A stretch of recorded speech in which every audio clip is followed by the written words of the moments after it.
오늘 주시는 말씀 함께 찾도록 하겠습니다. 골로새서 2장 6절 7절 말씀입니다. 신약성경 326페이지에 있습니다. 골로새서 2장 6절 7절 말씀. 우리 두 절 말씀입니다. 우리 합독해서 같이 읽도록 하겠습니다. 그러므로 너희가 그리스도 예수를 주로 받았으니 그 안에서 행하되 그 안에 뿌리를 박으며 세움을 받아 교훈을 받은 대로 믿음에 굳게 서서 감사함을 넘치게 하라. 아멘. 오늘 골로새서 2장 말씀을 가지고 예수님을 주인으로 모신 삶이라는 제목으로 말씀을 잠시 나누겠습니다. 올해 목회 주제입니다. 한번 따라 하시죠. 예수님을 주인으로 모신 삶. 올해는 예수님을 주인으로 모시는 삶에 대해서 우리 목표를 세우고 또 말씀을 나누고 또 그러한 삶을 살아가고자 합니다. 한번 따라 하시죠. 천국 백성은 예수님을 주인으로 삼습니다. 아멘입니까? 우리 송구영신 예배 때 새해는 어떻게 맞아야 된다고 했습니까? 제가 두 가지를 말씀드렸습니다. 믿음으로 새해를 맞아야 되는데 어떤 하나님을 믿는 믿음이라 했습니까? 살아계신 하나님을 믿는 믿음이라고 말씀드렸죠. 그리고 우리 하나님은 어떤 분이라고 했습니까? 하나님을 찾는 자들에게는 무엇을 주신다 했습니까? 선물을 주신다고 말씀을 드렸죠. 그래서 하나님은 살아계십니다. 하나님을 찾는 자들에게는 상을 주시는 분이십니다. 라는 사실을 믿음으로 한 해를 시작한다면 새해 첫 시간부터 하나님을 어떻게 할 수 있다 했습니까? 하나님을 기쁘시게 할 수 있다고 했습니다. 새해 맞이 잘 하셨습니까? 네, 오늘은 신년 주일입니다. 새해 첫 주일입니다. 오늘도 마찬가지입니다. 한번 따라 하시죠. 믿음만이 하나님을 기쁘시게 합니다. 네, 우리 오늘 신년 첫 주일 예배입니다. 믿음이 하나님을 기쁘시게 한다는 사실을 기억하셔서 하나님 살아계셔서 2024년 한 해도 우리와 내 삶과 함께 해주실 것을 믿고 그렇게 힘차게 출발하시기를 예수님 이름으로 축복합니다. 성도와 불신자와의 차이점이 어떻습니까? 있습니까? 없습니까? 성도와 불신자는 정말 다릅니다. 어떻게 말하면 차이점이 많다고 표현하기보다는 어떻게 보면 그냥 극단적으로 다르다고 볼 수 있습니다. 어떤 차이점들이 있겠습니까? 성도들만이 가지고 있는 차이점이라고 한다면 여러 가지가 있겠죠. 하나님을 뜨겁게 사랑하는 마음은 누구만 가질 수 있습니까? 성도밖에는 없습니다. 주일을 성수하는 주일 중심으로 예배 중심으로 사는 삶은 누구만 할 수 있는 삶입니까? 성도만이 할 수 있는 삶입니다. 세상은 어떻습니까? 세상은 일요일만 기다립니다. 이유가 뭘까요? 자기를 위한 날로 살기 위함입니다. 내가 평소에 하지 못했던 나만을 위한 내가 주인으로 삶을 살아가는 사람들이기 때문에 일요일은 자기를 위한 날입니다. 그런데 성도는 주일은 누구를 위한 날입니까? 하나님 앞에 나와 예배하는 날이죠. 그러니까 삶의 방향이 어떻습니까? 전혀 다릅니다. 전혀 다릅니다. 성도는 물질을 잘 사용해야 합니다. 선한 일에 사랑으로 잘 섬기는 일에 힘을 써야 합니다. 그리고 이 땅만을 바라보고 살지 않습니다. 우리는 천국을 바라보며 사는 것이죠. 이러한 모든 성도들이 가지고 있는 그런 공통 분모가 있다면 그것은 예수님을 모시며 사는 사람의 모습이라는 겁니다. 예수님을 우리의 인생의 주인으로 모시느냐 모시지 않느냐는 진짜 성도와 가짜 성도를 구분짓는 기준이 됩니다. 성도이면서도 성도답게 살지 못하는 사람들이 있습니다. 그런 사람들을 보면 정말 안타깝죠. 사회적으로도 보면 크리스찬이라고 하는데 똑같이 삽니다. 그러니까 도리어 성도의 모습으로 보여지는 것이 아니라 오히려 더 성도답지 못한 모습으로 인해 실망감만 끼치게 되는 겁니다. 우리 성도님들은 신앙생활이 어떻습니까? 쉽습니까? 어렵습니까? 어떤 부분들은 정말 쉬운 부분도 있어요. 그래서 신앙생활 함에 있어서 즐겁고 감사하고 행복하는 일들이 있습니다. 그런데 때때로는 그런 것만이 다가 아니라 때때로 어려움이 느껴질 때도 많이 있습니다. 이유는 무엇 때문이겠습니까? 이유는 우리 자신 때문입니다. 무엇 때문이라고요? 신앙생활이 힘든 이유는 누구 때문이라고요? 우리 자신 때문입니다. 믿음이 연약한 사람들은 어떻습니까?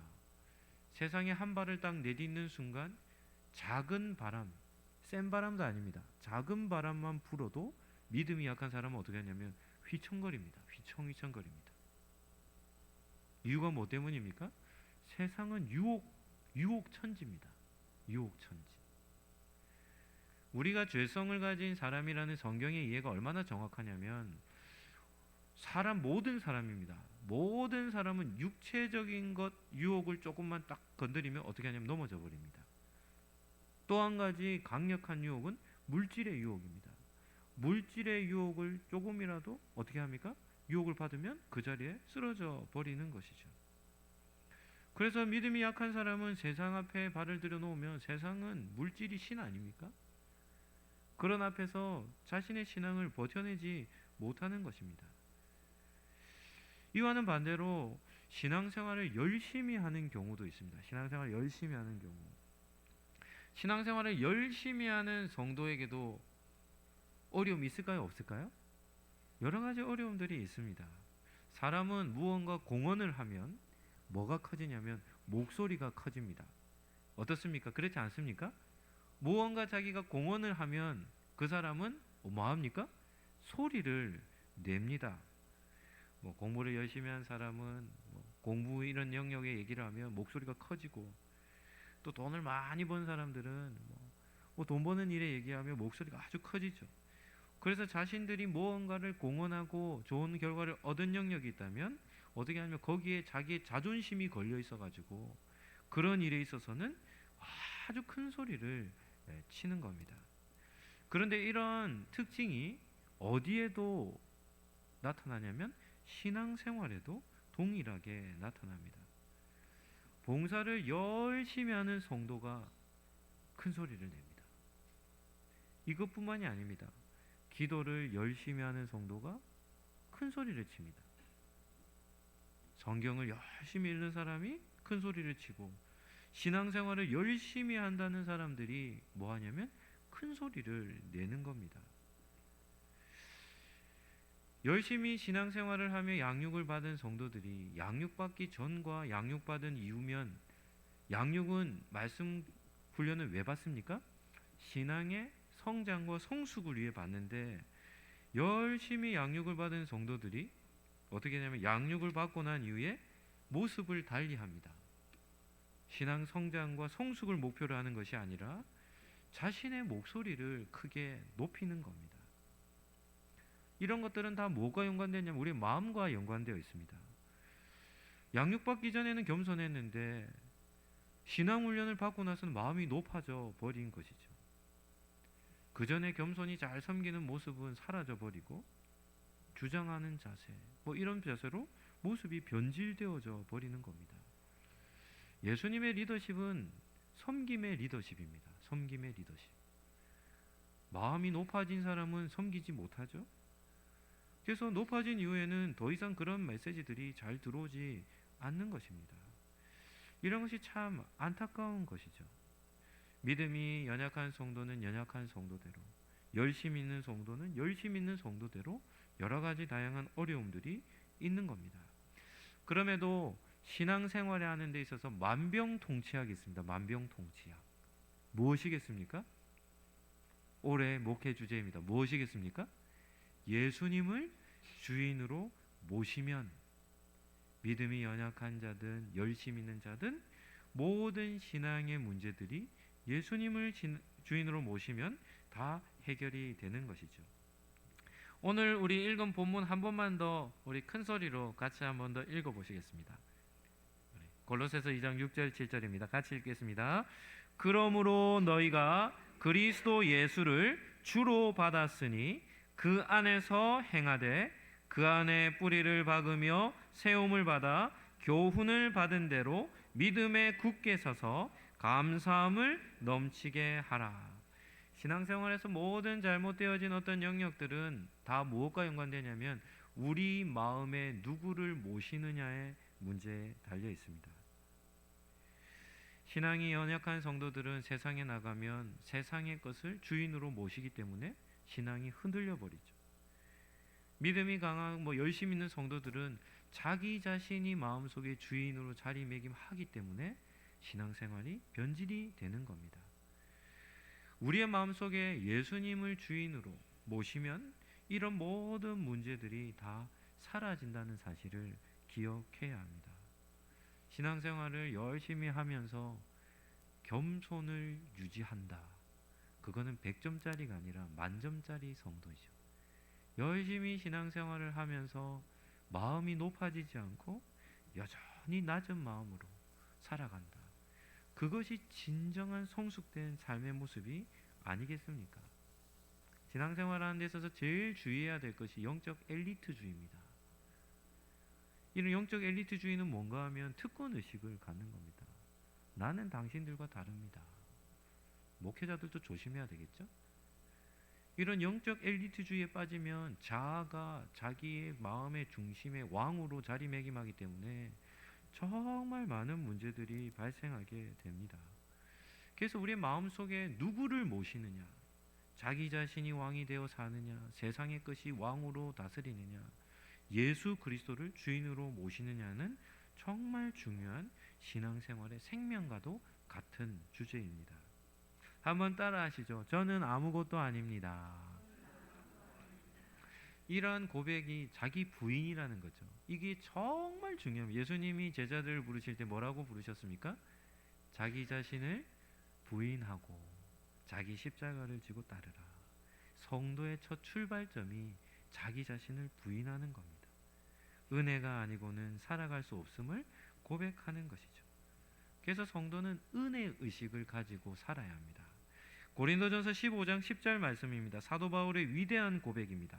우리 같이 한번 읽도록 하겠습니다. 그러나 내가 나 된 것은 하나님의 은혜로 된 것이니 내게 주신 그 은혜가 헛되지 아니하여 내가 모든 사도보다 더 많이 수고하였으나 내가 한 것이 아니요 오직 나와 함께 하신 하나님의 은혜로라. 바울은 누구보다 더 많은 수고를 했습니다. 그런데 바울은 마음이 높아지지 않았습니다.